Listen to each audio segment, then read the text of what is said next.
ಕುಮಾರಸ್ವಾಮಿ ಕೃಪಾಪೋಷಿತ ನಾಟಕ ಮಂಡಳಿಯಿಂದ ಒಂದು ದೊಡ್ಡ ಒಂದು ಏನು ಅವಾಂತರವನ್ನು ಸೃಷ್ಟಿ ಮಾಡಬೇಕು ಅಂತಕ್ಕಂಥದ್ದು ಕುಮಾರಸ್ವಾಮಿ ಅವರು ಕೂತ್ಕೊಂಡು ಹಿಂದೆ ಎಣಿತಾ ಇರ್ತಕ್ಕಂಥ ವಿಚಾರ. ಇದು ಯಾತಕ್ಕೆ ಮಾತು ಹೇಳ್ತೀನಿ ಅಂತಂದರೆ, ನೋಡಿ, ಅದು ಗಲಾಟೆ ಆಗಿ 1 ಅವರ್ಗೆ ಸೋಷಿಯಲ್ ಮೀಡಿಯಾಗೆ ಬರ್ತಾರೆ ಕುಮಾರಸ್ವಾಮಿ ಅವರು.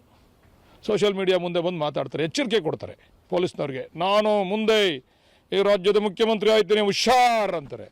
ಯಾವ ಅದು ರೈತರು ನಮಗೆ JMC ಮಾಡಿ ನಾಳೆ ನೀವು ಪ್ರಧಾನಮಂತ್ರಿ ಆಗಿ ಕಾನೂನು ಏನು ಹೇಳ್ತದೆ, ಕಾನೂನು ಪ್ರಕಾರ ನಾವು ಕೇಳಬೇಕು, ನೀವು ಕೇಳಬೇಕು. ಆದರೆ ಎಚ್ಚರಿಕೆ ಕೊಡ್ತಕ್ಕಂಥದ್ದು ಪೊಲೀಸ್ನವ್ರಿಗೆ, ಬೇರೆಯವ್ರಿಗೆಲ್ಲ ಎಚ್ಚರಿಕೆ ಕೊಡ್ತಕ್ಕಂಥದ್ದು ಇವೆಲ್ಲ. ಅಂದರೆ ಇದರಿಂದ ಯಾರಿದ್ದಾರೆ ಅಂತೇಳಿ. ಈಗ ನಾವು ನಿಮ್ಮ ಬಲವಂತವಾಗಿ ನಿಮ್ಮ ಭೂಮಿಗೆ ಬಂದರೆ ನೀವು ಗಲಾಟೆ ಮಾಡಿ, ನಿಮ್ಮ ಒಪ್ಪಿಗೆಯಿಂದ ನಿಮ್ಮ ಭೂಮಿಗೆ ಬಂದರೆ ನೀವು ಗಲಾಟೆ ಮಾಡಿ. ಆದರೆ ನೀವು ಯಾರ್ದೋ ಭೂಮಿಗೆ JMC ಮಾಡಿಸ್ಕೊಳಕ್ಕೆ ಹೋದಾಗ ನೀವು ಗಲಾಟೆ ಮಾಡ್ತೀವಿ ಅಂತಂದರೆ, ನೋಡಿ, ಈಗ ನೆನ್ನೆ ಹೊಡೆದವ್ರೆ ನಮ್ಮ ಅಧಿಕಾರಿಗಳಿಗೆ. ಅದು ಭಾಳ ಖಂಡನೀಯ. ಅದು ಹೊಡಿಬಾರ್ದು. ಯಾರು ಅಧಿಕಾರಿಗಳ ಮೇಲೆ ಕೈ ಮಾಡಿ ಪುನಃ ಹಿಂದೆ ನ್ಯಾಚುರಲಿ ಅಧಿಕಾರಿಗಳ ಮೇಲೆ ಕೈ ಮಾಡಿದಾಗ ತುಂಬಾನೇ ಸೋಮೋಟ ಕೇಸ್ಗಳಾಗ್ತವೆ. ವರ್ಷಾನ್ಗಟ್ಲೆ ಕೋರ್ಟ್ ಕಲಿತಾರೆ. ಅಮಾಯಕ ಹೆಣ್ಮಕ್ಳು, ಅಮಾಯಕ ಗೊತ್ತಿಲ್ಲದಿರ್ತಕ್ಕಂಥ ರೈತರು ಕೋರ್ಟ್ ಕಲಿತಾರೆ. ಇದು ಕುಮಾರಸ್ವಾಮಿ ಬರ್ತಾರೆ ಅವಾಗ ಇವರಿಂದ.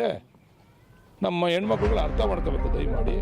ಆಮೇಲೆ ಯಾವ ವ್ಯಕ್ತಿ ಇದಕ್ಕೆ ಕಾರಣಕರ್ತ ಅದೇ ವ್ಯಕ್ತಿನೇ ಹೋರಾಟಕ್ಕೆ ಇದು ಮಾಡೋದು, ಬೆಂಬಲ ಕೊಡೋದು, ಇದು ದುರಂತ. ಇದು ಅದರಿಂದ ಇದು ನಾನು ಹೇಳಿದ್ನಲ್ಲ, ಇದು ಕುಮಾರಸ್ವಾಮಿ ಕೃಪಾಪೋಷಿತ ನಾಟಕ ಮಂಡಳಿ. ನೋಡೋಣ, ವಿರೋಧ ಇರೋ ರೈತರು ಸರ್ ಕೆಲವೊಂದಿಷ್ಟು ನಮಗೆ ಹಿಂಬರಹ ಕೊಡಿ, ನಮ್ಮ ಜಮೀನುಗಳ JMC ಮಾಡಿ ಕಾನೂನಿನಲ್ಲಿ ಅದಕ್ಕೆ ಅವಕಾಶ ಐತೆ ಕೇಳ್ಕೊಂಬನ್ನಿ, ಅವಕಾಶ ಇದ್ರೆ ಕೊಡ್ತೀವಿ.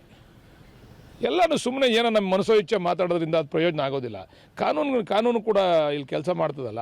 ಹೆಚ್ಚಿಗೆ ಇದ್ದರೆ ಕೋರ್ಟ್ಗೆ ಹೋಗಿ, ನೀವು ಸ್ಟಾಪ್ ಮಾಡಿ.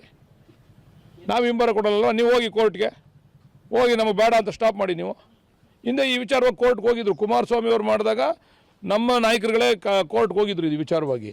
ಕೋರ್ಟ್ ರಿಜೆಕ್ಟ್ ಮಾಡ್ತು. ಇಲ್ಲ, ಅಲ್ಲಿ ಟೌನ್ಶಿಪ್ ಆಗಬೇಕು ಮಾಡಿ ಅಂತೇಳಿ ಕೋರ್ಟಿಂದ ರಿಜೆಕ್ಟ್ ಮಾಡಿದೆ. ಅದನ್ನು ಅಸೆಂಬ್ಲಿಲಿ ಚರ್ಚೆ ಆಗಿದೆ. ಈಗೆಲ್ಲ ಕೊಡ್ತೀವಿ ನಿಮಗೆ. ಅಸೆಂಬ್ಲಿಲಿ ಚರ್ಚೆ ಆಗಿದೆ. ಕುಮಾರಸ್ವಾಮಿ ಅವರು ಈ ಟೌನ್ಶಿಪ್ ಮಾಡೇ ತೀರ್ತೀನಿ ಅಂತೇಳಿ ಅವ್ರು ಮುಖ್ಯಮಂತ್ರಿಯಾಗಿ ಮಾತಾಡಿರ್ತಕ್ಕಂಥದ್ದು ಕೂಡ ನೀವು ಕೈ ಕೊಡ್ತೀವಿ. ಈಗ ಈ ರೀತಿ ಇರ್ತಕ್ಕಂಥ ವ್ಯಕ್ತಿ DK ಶಿವಕುಮಾರ್ ಅವರ ಹೆಸರಿಗೆ ಕಳಂಕ ತರಬೇಕು ಅಂತೇಳಿ ಹಿಂದೆ ಕೂತ್ಕೊಂಡು ಈ ಥರ ಪಿತೂರಿ ಮಾಡಿ ಇದೊಂದು ದೊಡ್ಡ ಇಶ್ಯೂ ಮಾಡ್ಲಿಕ್ಕೆ ಹೊರಟಿದಾರಲ್ಲ, ಇದು ಕಾನೂನು ರೀತಿ ಕ್ರಮ ಆಗ್ತದೆ. ಮುಂದೆ ಏನಾಗ್ತದೆ ನೋಡೋಣ.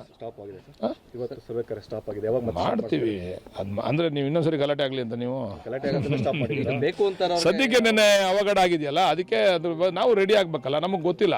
ಈಗ ಅವ್ರು ಯಾರು ನಮ್ಗೆ ಗಲಾಟೆ ಮಾಡ್ತಾವ್ರು, ಅವ್ರು ನಾವು ಕೋರ್ಟ್ಗೆ ಹೋಗ್ತೀವಿ, ನಮ್ಮ JMC ಮಾಡಿ ಅಂತ ಅವ್ರು ಕೇಳ್ತಾವ್ರೆ. ನಾವು ಕೋರ್ಟ್ಗೆ ಹೋಗ್ತೀವಿ, ಕೋರ್ಟಿಂದ ಡೈರೆಕ್ಷನ್ ತರ್ತೀವಿ ಅಂತ. ಅದಕ್ಕೆ ನೋಡೋಣ, ಇದ್ರ ಬಗ್ಗೆ ಸಾಧಕ ಬಾಧಕ ಎಲ್ಲ ನೋಡಿಕೊಂಡು ಮಾಡ್ತೀವಿ, JMC ಮಾಡ್ತೀವಿ. ರಾಜದಾರಿ TV, ಅಡೆತಡೆ ಇಲ್ಲದ ಪ್ರಜಾದಾರಿ.